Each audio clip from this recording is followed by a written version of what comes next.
Coming to you from an undisclosed location, somewhere deep in the heart of the Santa Monica Mountains, I am your intrepid host, L.A. Marzulli. Welcome to sort of a different mix-up of the vaults. And I'm going to show you a clip. And the reason why I'm here, because as this was all drone footage, and I'll be showing it to you in just a minute. But first, a word from our trusted sponsor. Have you ever wondered what happened to the legendary Chuck Norris? I recently saw a video he made and how he shot. The man is in his 80s and still kicking butt and working out and staying active. What's even more shocking is he's stronger, can work out longer, and even has plenty of energy left over for his grandkids. He did this by just making one change. He says he still feels like he's in his 50s. His wife even started doing this one thing too, and she never felt better. She says she feels 10 years younger. Her body looks leaner, and she has energy all day. Chuck made a special video that explains everything. Make sure you watch it by going to chuckdefense.com/LA or by clicking on the link below this video. It will change the way you think about your health. Once again, that's chuckdefense.com/LA. Click on the link in the description below to watch the video now. You won't believe how simple it is. Just a reminder, the legendary Chuck Norris is a whopping 84 years old, and yet has more energy than I do.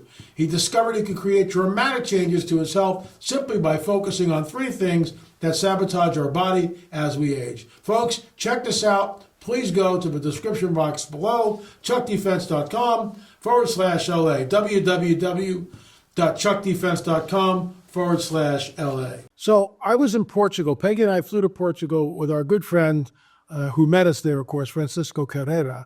And we had already done the Fatima film, so we went back because of the megalithic sites. And you can see here on your screen that circle, dead center of that of the monitor there, and it's called Cromlech Almendres. And I'm going to show you a video, drone footage, which I've used clips of it. But again, this is the vault, and I was digging through the vault the other day, and I found this and went, wow, you know, I gotta show the folks this because it's like being there. You know, it's one thing to look at pictures. Being in the library is great, and we need to start in the library. But then you got to get out of a library. You just got to get out of a library, and that's why we love going to places. Now, we haven't really traveled. Last year, we didn't really go anywhere. Everything was filmed within the continental United States. In 2025 here, there's really nothing on the radar yet. Although there's one place across the pond that I really want to go to, but I don't have marching orders, and I won't do anything without marching orders. Don't go anywhere without marching orders. So there's Cromlech Almendres. It's older than Stonehenge, England. It predates Stonehenge, England by thousands of years, and it's in Portugal. It's called the Portuguese Stonehenge. That's what they call it. These are standing stones. These are menhirs, another name for a standing stone. They are ancient. There's engraving on some of the stones, and one of them, which I did an earlier version of this, and it was a video here on YouTube, shows this jellyfish-like UFO, and it's carved. Let me back up. It shows this jellyfish-like object carved into the stone, and later on in Evora, you can see where Evora, look to the right of the screen there, there's the city of Evora. So there was this jellyfish UFO that hovered in the sky for hours. Isn't it interesting? There's Evora, there's Cromlech Almendres, and that jellyfish object is carved onto the stone at Cromlech Almendres. And yet in modernity, it hovered there for hours. Absolutely for hours. So here we go. And this is drone footage. This is Cromlech Almendres in Portugal. And you can see the standing stones. And many of them are still in their original position. Obviously, over the thousands and thousands of years, some of them may have been moved. And these are huge. These are some of them are like 10, 12 feet tall.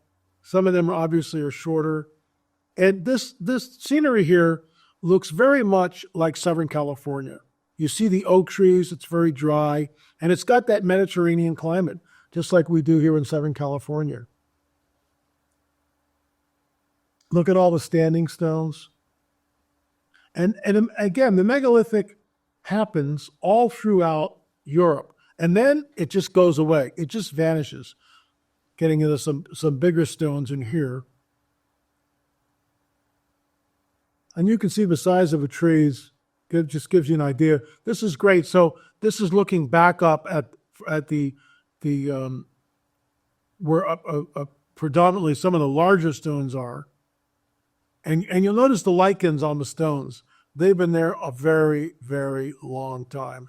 Unfortunately, no one knows what the site actually looked like originally. And then we see some of the standing stones, the menhirs, down on the ground.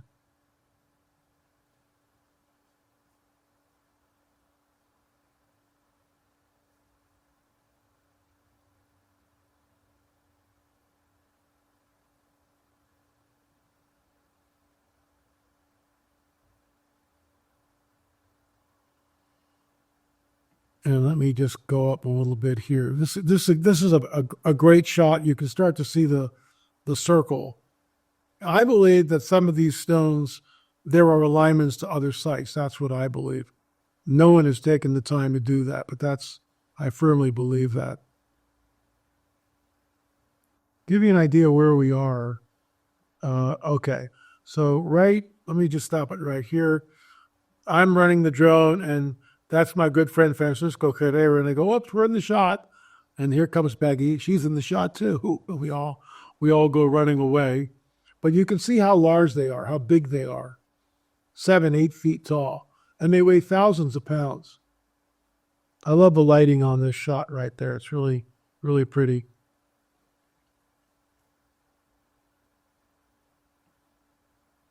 And let me just move ahead here a little bit.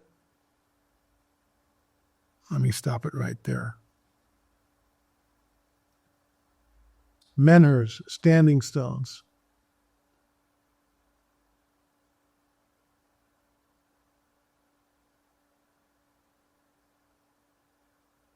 The site's amazing, just an amazing site. And when we were there, nobody was there. Nobody else was there. And that's Francisco and yours truly, standing next to the scrub oaks, getting a little bit of an aerial view. I took some very high altitude shots of the site, but that's on another clip. And there's a really good shot. Just gives you an idea how big these are, and it's amazing.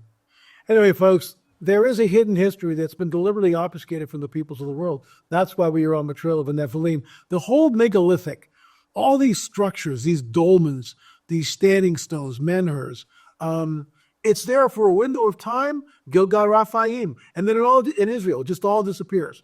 We've been to many different megalithic sites. We have a film coming out eventually. It's On the Trail of a Nephilim #9 with my business partner, Gil Zimmerman, and that's going to blow people away when you see that because it's blown me away. We are in post-production. The one that we're on, trying to finish right now, is on the Shroud of Turin. So once that's done, we're all in. But we've got to finish the Shroud and Holy Fire film first.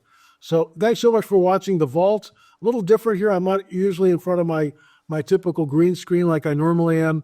But I think it's very apropos that we did a little slideshow and I was able to talk over the drone footage. Thanks so much for watching. Don't forget, Rungs of Disclosure, the 10-box DVD set, rugsofdisclosure.com, rugsofdisclosure.com, ellieandmarzulli.com. It's all there.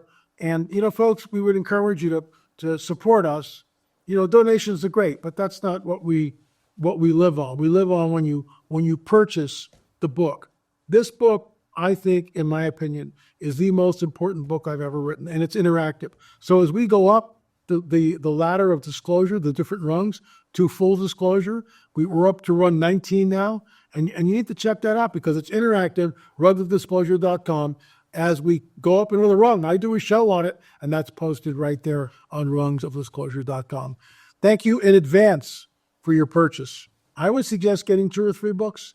Give one to you, so you can read it, one to your family, one to your best friend, one to your pastor. It's that important because this phenomena is the coming great deception. There's no doubt about that. Anyway, lots going on here. Thanks so much for watching. We'll see you again next time.